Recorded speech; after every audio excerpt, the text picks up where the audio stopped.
Hi, this is Trevor Emden, and welcome to this module of Transformational Selling. And in this training, I'm going to talk to you about the gap, finding the gap. Not mind the gap, find the gap. If you're a Londoner, you'll get that reference. If not, just go with me on it. Okay, so let's talk about psychotherapy for a moment, because there are parallels, as you know, between psychotherapy and selling. Okay, so when a client comes to a psychotherapist, they are in some way stuck. They feel stuck. Now, here's a key distinction I want you to get. People don't want psychotherapists and they don't want salespeople. If they could fix their issues on their own, privately, for free, quietly, they would. The reason they pay therapists, go to doctors, specialists, or will consider an offer that's going to cost them money is because they can't fix that on their own. Even down to things like, if you really think about it, I know it sounds silly, but it may help you to get the idea. Things like cans of beans, right? Cans of beans are pretty much, people don't even think about that nowadays. If they like beans, they go to the supermarket. Oh, we haven't got any beans left in the larder at home. They buy some more beans. Not a problem. But that's our modern way of life. However, if you could grow your own beans and it was just as convenient as opening a can of them, people might actually do that. And I'm sure some people probably do. Not many, but some do. So everything that we purchase really is solving a problem that we can't fix without doing that.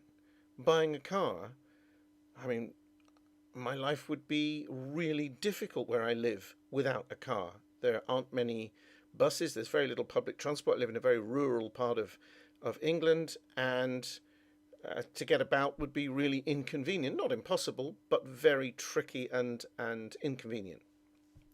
So I have a car. Right? It solves a multitude of problems, but it comes with its own set of problems, as any motorist knows, expensive ones. So there's a trade-off. Now, when somebody goes to a psychotherapist, they're saying to themselves, or they have tried everything they can think of to fix their situation, which is probably an emotional situation. The therapist's job is to find a way of first of all distinguishing as exactly as possible what that gap is. So like when I do therapy, for example, or when someone's coming to me for therapy, one of the first questions that I'll probably ask them is, how will we know when we're finished? How will they know? How will they know they've got the result they came for? And you should be asking yourself that question as an entrepreneur about your customers. How will they know when they've got what it is, the result that you're selling them? See, they're not buying the widget, they're buying the result. Somebody has said, many somebodies have said, I think, that nobody actually wants to buy a drill. They need a hole. So if they could figure out, if they could do it with their finger, if they could get a hole into the wall with their finger, they wouldn't buy the drill. Right? Nobody wants a drill. It's the same principle. So what you need to do in constructing your sales message is consider, what's the gap? Where are they now? What's the result that they want? Not what's the product that they're going to have. If you are selling drills and you say in your sales message, this is a fabulous drill, the battery lasts for hours, the drill bits are really strong, they never wear out, you drill through 50 houses before you need to replace it or something.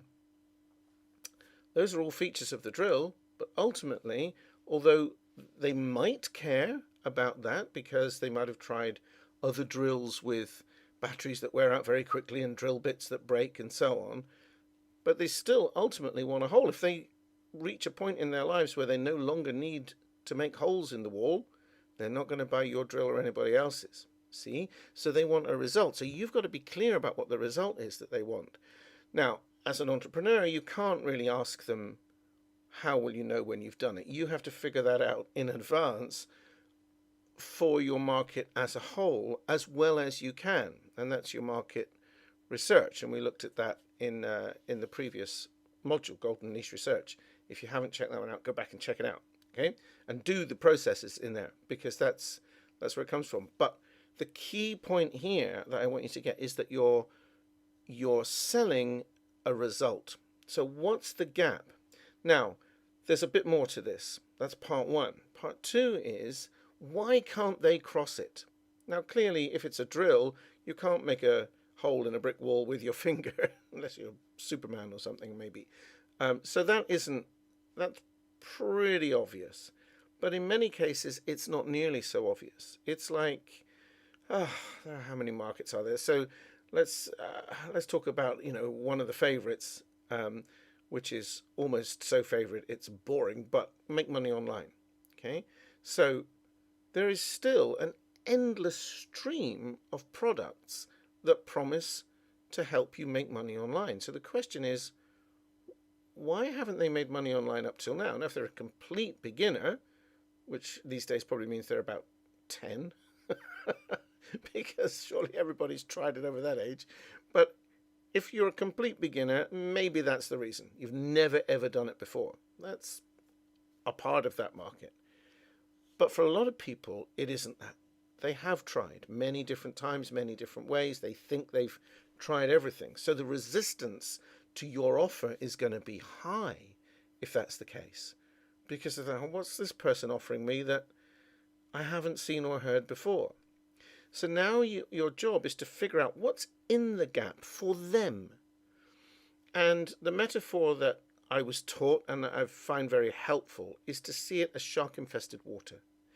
Your client, your prospective customer, lives on an island which for them is hell.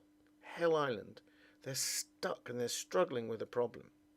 And on the horizon, they can see another island where the problem is resolved. They know there's a way, they just can't find it. In between is shark-infested waters. Your job is to come along with a shark-proof boat, or maybe a helicopter, and lift them, airlift them off their hell island, fly them across, drop them on Heaven Island so that they can fix it. That's your role. And you turn up, you say, hey, I've got a helicopter. I can get you over there. You'll be safe from the sharks. And they go, great, what do I have to do? And you say, pay me. Pay me for the ride. And that's how it works. So the more accurately you can identify the sharks, the better. So what are the sharks? Well, that's going to obviously change to some degree from market to market. But there are some pretty reasonable guesses you can make in most markets. One is, nobody's shown me the way, I don't believe you.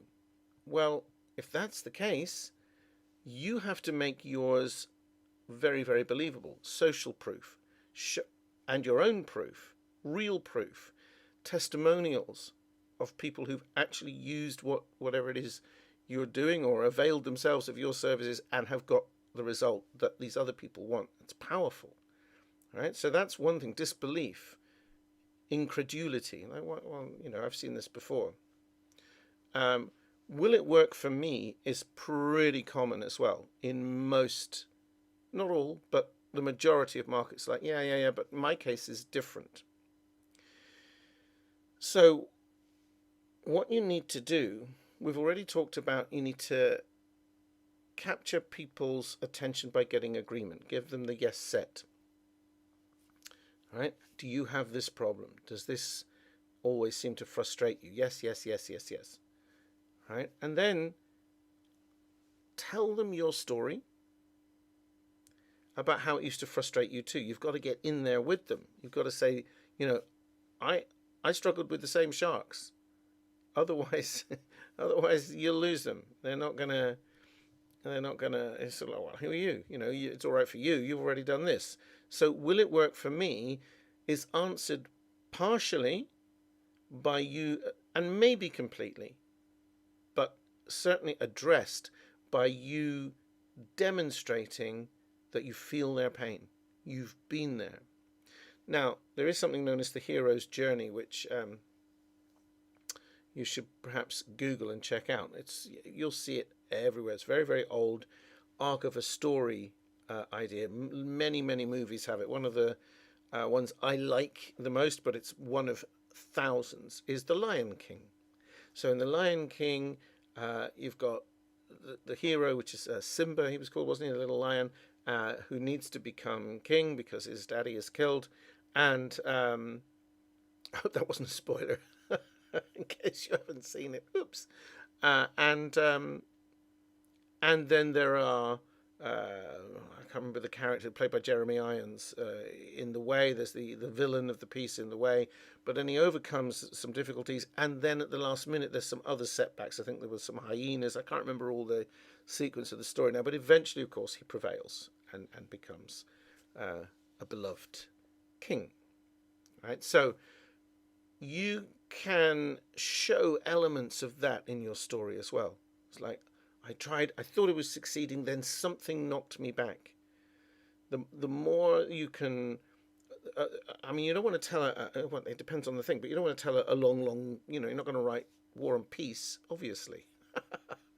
But you need to be able to show them that you're as human as they are, and that you struggle too, but you found an answer. Now, maybe you bought a piece of software off some wizard somewhere that you didn't know existed. Somebody showed you what it was, and that's what you're selling. It might be something of your own that you've created, or it might be that you're, promoting yourself, a service of, coaching or teaching or a course that you've created, whatever. It doesn't matter really. You're always selling the result. And the reason for that is because actually there's only one thing that people buy, you and me included, and that's a better feeling. We always want to feel better than we do now. Now, actually, although that on the face of it sounds a bit like, really? Do we? Does that apply to cans of beans? Well, yeah, it kind of does. It applies to everything, because if you think about it, life is a series of kind of checks and balances. We're always balancing ourselves out. If you're really, really hungry, you probably, well, eventually, you won't be able to concentrate. You have to go and get something to eat. Thirsty, I just can't go talking. I have to go and get a drink. Your body will give you signals, or if you're busting for a pee, you have to deal with it. You can't. Eventually, you're like, I can't concentrate. I can't think. Your body will tell you, very tired. You have to go to sleep, and so on. So there's physical equilibrium going on as well, and that's also true of our emotional state. Cans of beans are food. Most of us, I think, in these kinds of countries in this day and age, live in homes where we have our own stock of food in the house. We don't have to go out and forage or kill something every time we get hungry, right? Not like the animals do, and maybe more primitive cultures had to do, and still have to do in some cases. So we have stock. We have bread in the house and things in the fridge, and probably cans of beans, if you like beans, in the cupboards, right? Because we know, we can anticipate very reliably that eventually we'll get hungry, and one of the things we may want to eat is beans, right? So by having the beans there gives us a sense of security about food, and when we do actually eat them, they assuage the hunger. Ta-da! Right? Very simple. But it is actually always based on that. When I have this, I'll feel better. Now, when you're asking yourself, why can't they get that for themselves? What is stopping them? Is it a mindset issue? Is it a limiting belief? What do they believe that's getting in their way of them having that result, because other people don't have that problem. They have similar situations, but they don't have that problem. Other people don't have a problem getting the result that they want. See what I mean? So why do they, what is it in them? They'll blame all kinds of external things. It's my situation, it's my money situation. And by the way, if you make the offer strong enough, the money situation will take care of itself. Oh, it's too expensive. It won't be if you can show them that you've got the solution and they need it. They wouldn't be reading your sales message if they weren't hoping that this time it really was the answer. Now, please do not pretend that you've got the answer if you don't. But if you can solve a problem, you will get them across the water. So, let's stop there for today, or for now. There's obviously a lot more that we can do with this, but right now, that's the key message. Find the gap between where they are and where they want to be, and then figure out what is in the water. What are the sharks for them? Maybe not enough time. Maybe they're too busy. Maybe they think they don't have the knowledge or the capability physically or whatever it is to do something. Whatever it is, you figure that out. Address those, knock those sharks out of the water, give them that helicopter ride, and you will have a sales message that totally blows the competition out of the water. Okay, see you next time.